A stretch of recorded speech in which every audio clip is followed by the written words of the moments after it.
नमस्कार दर्शकों, आप सभी का हार्दिक स्वागत है डिवाइन टेल्स में, जहां हम आपको ले चलते हैं धर्म, मृत्यु, न्याय और आध्यात्मिक रहस्यों की उन गहराइयों तक, जहां आज भी हर आत्मा अपने कर्मों का सच्चा सामना करती है।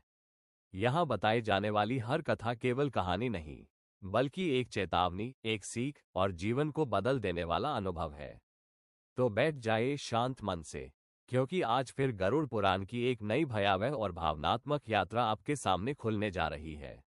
धीमी धुंध, टूटी चीखें और भय से कांपती हवा। आत्मा शैलागम नगर से निकलकर जैसे ही अगले मार्ग में प्रवेश करती है, चारों ओर एक गहरी, भूतहा खामोशी फैल जाती है। लेकिन इस खामोशी में एक अजीब सी धड़कन है, जैसे धरती खुद इस यात्रा की गवाह हो। शैलागम की अंतिम आहें। आत्मा पत्थरों की वर्षा से थक चुकी है। हर चोट उसे याद दिलाती है, जो दर्द तुमने दिया था वही तुम्हें लौटा। और तभी उसके सामने एक यमदूत प्रकट होता है। काला कवच, हाथ में चमकती धधकती भाला, लेकिन आंखों में अजीब सी करुणा। यमदूत धीरे से कहता है, अरे भ्रमित प्राणी, ये पत्थर तेरे शरीर पर नहीं पड़े, ये तेरे अहंकार पर पड़े हैं। जो मनुष्य दूसरों को बोझ समझता है, उसके जीवन का बोझ मृत्यु के बाद उसके ही ऊपर टूटता है। आत्मा कांप उठती है और आगे बढ़ती है। चौथे पिंड का ग्रहण, स्मृति का जागरण। रास्ता अंधेरा है, लेकिन अचानक एक दिव्य प्रकाश सामने आता है। इसी समय आत्मा पृथ्वी लोक पर अपने पुत्र द्वारा दिए गए पिंड का भक्षण करती है। जब यह चौथे मास पिंड आत्मा के भीतर प्रवेश करता है और आत्मा अपने पिछले जीवन की गलतियां देखने लगती है। माता पिता की अनसुनी पुकारें, दोस्तों को दिया धोखा, निरपराध पर उठाया हाथ, सब कुछ साफ दिखाई देता है। आत्मा रो पड़ती है। तभी यमदूत कहता है, रुलाई से पाप कम नहीं होता। स्मृति का उद्देश्य दुख नहीं, सुधार है। इस ज्ञान को पकड़कर आगे बढ़ो। यह उपदेश आत्मा के भीतर गहरा उतर जाता है। क्रोंचपुर का रक्त लाल आकाश। जैसे ही आत्मा क्रोंचपुर में प्रवेश करती है, उसके कान फटने लगते हैं। वातावरण में इतनी चीखें हैं कि हवा भारी लगती है। ऊपर लाल आंखों वाले क्रोंच पक्षी गोल घूम रहे हैं। धरती में दरारें, जिनसे आग निकलकर आकाश को चाटती है। यह नगर झूठ और धोखे वालों का है, और यहाँ की सजा आत्मा के भीतर तक कपकपी भेज देती है। एक यमदूत आत्मा को रोककर कहता है, देख रहे हो, इन्हीं लोगों ने अपने रिश्तों को खिलौना बनाया। जो विश्वास तोड़ते हैं, उनकी आत्मा यहाँ बार बार टूटती है। आत्मा पूछती है, क्या इनकी मुक्ति नहीं? यमदूत धीमे स्वर में कहता है, मुक्ति हर किसी को मिलती है, पर तब जब स्वीकार हो कि गलती हुई है। आत्मा ये सुनकर और भी भावुक हो जाती है। छठे पिंड का ग्रहण, सत्य का भार।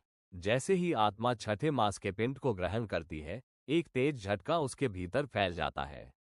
अब वह अपने कर्मों को सिर्फ देख नहीं रही, बल्कि महसूस कर रही है। दूसरों को दिया अपमान, अप्रिय शब्द, दर्द, सब कुछ उसकी छाती में गहरे उतरता है। आत्मा जोर से चिल्ला उठती है, काश मैं जीवन में समझ पाती। तभी एक और यमदूत प्रकट होता है और कहता है, मनुष्य जीवन में सत्य से भागता है, मृत्यु के बाद सत्य पीछा करता है।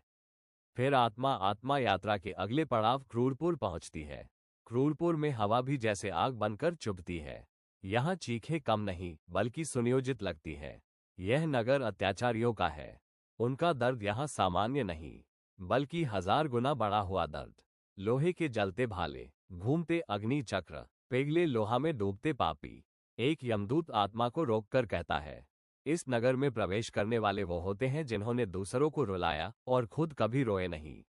आत्मा सहम कर पूछती है, क्या दर्द इतना जरूरी है? यमदूत उत्तर देता है, दर्द ही वो हथौड़ा है जो मनुष्य की आत्मा में जमी कठोरता को पिघलाता है। आत्मा चुप हो जाती है। उसके भीतर एक अजीब सा परिवर्तन होने लगता है। इसके पश्चात आत्मा आगे की यात्रा पर निकल पड़ती है। उस मार्ग में यमदूत आत्मा को तरह तरह की पीड़ाएं और कष्ट देते हैं। भूख प्यास से अतृप्त आत्मा आगे की यात्रा के पथ पर चलती रहती है, और मार्ग में चलते हुए अपने प्रियजनों को याद करके भावुक होती रहती है। यमदूत आत्मा को अपने पाश में इस तरह बांधते हैं जैसे कोई मदारी बंदर को बांध कर रखता है, और उसे खदेड़ते हुए यात्रा के नए पड़ाव विचित्र भवन लेकर पहुंचते हैं। विचित्र भवन, धर्माक्ष का कठोर दरबार। ये भवन बाहर से महल जैसा है, पर भीतर से ऐसा लगता है मानो हजारों आत्माएं दीवारों में कैद हों। सबकी आंखें, सबकी चीखें जीवित है। यहाँ शासन करता है धर्माक्ष, यमराज का छोटा भाई, जिसका न्याय खुद यम से भी कठोर माना जाता है। उसकी आवाज गूंजती है, आत्मा। यहाँ छल नहीं चलता, यहाँ सिर्फ सत्य बोलता है। वह आत्मा की आंखों में झांकता है और उसके सभी पाप, सभी दुख एक क्षण में उसके समक्ष उजागर हो जाते हैं। आत्मा गिर पड़ती है, मैंने गलती की, मैंने गलतियां की। धर्माक्ष शांत स्वर में कहता है, गलती मनुष्य की प्रकृति है, स्वीकार उसका आरंभ और परिवर्तन उसका अंतिम रूप। फिर वह आगे कहता है, तुम्हारी यात्रा अभी समाप्त नहीं। अब तुम उस मार्ग पर जाओगे जहां निर्णय, प्रायश्चित और मुक्ति तीनों तुम्हारी प्रतीक्षा कर रहे हैं।